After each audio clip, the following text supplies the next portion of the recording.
भारत में 32 साल बाद हो रहे 10वें विश्व हिंदी सम्मेलन का भोपाल में आज प्रधानमंत्री नरेंद्र मोदी ने किया उद्घाटन। विदेश मंत्रालय के इस कार्यक्रम में 10 से 12 सितंबर तक चलेगा ये सम्मेलन। दुनिया भर में हिंदी के प्रचार प्रसार के मकसद से हिंदी सम्मेलन का होता है आयोजन। भोपाल में आज से शुरू हुए 10वें विश्व हिंदी सम्मेलन के उद्घाटन के मौके पर प्रधानमंत्री नरेंद्र मोदी ने कहा कि हिंदी हमारी विरासत है और हमें इसे बचाना है। प्रधानमंत्री ने कहा कि भाषा कभी जड़ नहीं हो सकती, हमेशा चैतन्य रहती है और भाषा को अगली पीढ़ी को सौंपना चाहिए। भोपाल में प्रधानमंत्री मोदी ने भाजपा कार्यकर्ताओं को संबोधित करते हुए कांग्रेस पर हमला बोला। प्रधानमंत्री ने कहा कि उनकी सरकार ने आम लोगों के हित में कई कदम उठाए। प्रधानमंत्री ने कहा कि एलपीजी पर सब्सिडी की सुविधा से दलाली की समस्या खत्म हुई है। प्रधानमंत्री ने गरीब बस्तियों तक स्वच्छता अभियान पहुंचाने के लिए अपील की। प्रधानमंत्री ने साफ किया कि उनकी सरकार सिर्फ योजना बनाने तक सीमित नहीं, बल्कि उनके लिए सरकार ने रोड मैप भी तैयार किया है। भारत और पाकिस्तान के बीच लगातार टकराव और तनाव के बीच दिल्ली में डीजी स्तरीय बातचीत शुरू हो गई है।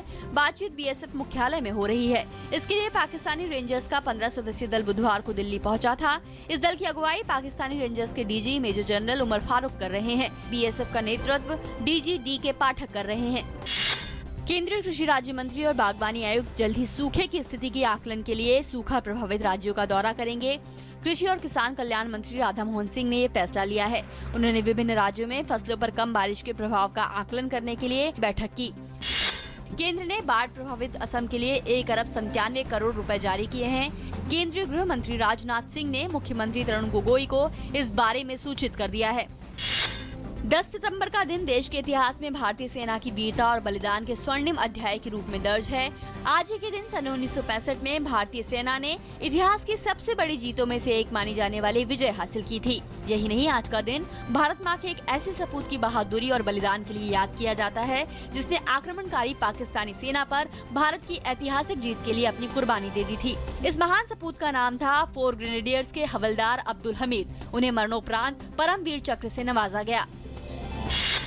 राजधानी दिल्ली में कराए गए एक सर्वे में चौंकाने वाले आंकड़े सामने आए हैं। ये सर्वे युवाओं के बीच कराया गया, जिसमें पाया गया कि लगभग 33% युवा 20 साल की उम्र में ही तंबाकू खाना शुरू कर देते हैं।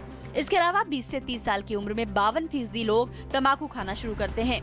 ये आंकड़े इसलिए भी चिंताजनक हैं क्योंकि 11 में से 20 साल की उम्र में 30% से ज्यादा लोग तंबाकू की लत का शिकार हो रहे हैं। इस खतरनाक ट्रेंड का मतलब है सीधा सीधा कैंसर की गिरफ्त में आना।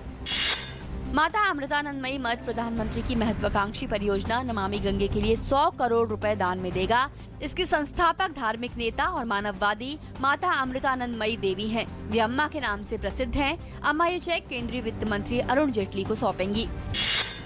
यूरोपीय परिषद के अध्यक्ष डोनाल्ड टस्क ने कहा है कि शरणार्थी मामले पर प्रत्यारोप के जारी रहने से इस समस्या से नहीं निपटा जा सकता। उन्होंने अंतर्राष्ट्रीय बिरादरी से इस मौके पर समन्वय स्थापित करने की अपील करते हुए कहा कि यूरोप उत्तरी अफ्रीका से आने वाले शरणार्थियों के लिए सामूहिक प्रतिक्रिया चाहता है। गौरतलब है कि तुर्की दौरे पर पहुंचे डोनाल्ड टस्क रिसेप ताय्यिप एर्दोगन सीरिया से आने वाले शरणार्थियों के बारे में बातचीत करेंगे। सीरिया सेना ने पूर्वोत्तर प्रांत इदलिब में अपने आखिरी सैन्य ठिकाने का नियंत्रण भी खो दिया है।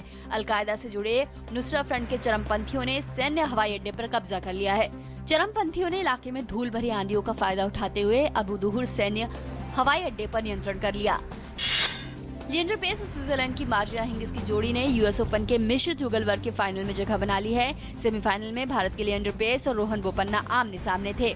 पेस हिंगिस की चौथी वरीयता प्राप्त जोड़ी का सामना रोहन बोपन्ना और चीनी ताइपे की यूंग चेन जेन की जोड़ी के साथ था। पेस हिंगिस की हेवीवेट जोड़ी ने अपना अनुभव कोर्ट पर दिखाते हुए मैच को 6-2, 7-5 से जीत लिया। सानिया मिर्जा और मार्टिना हिंगिस की शीर्ष वरीयता प्राप्त जोड़ी भी यूएस ओपन के महिला युगल के फाइनल में पहुंच गई है। आज खेले गए सेमीफाइनल में सानिया हिंगिस की जोड़ी ने सारा ईरानी और फ्लाविया पेनेटा की इटालियन जोड़ी को सीधे सेट्स में 6-4, 6-1 से मात दी।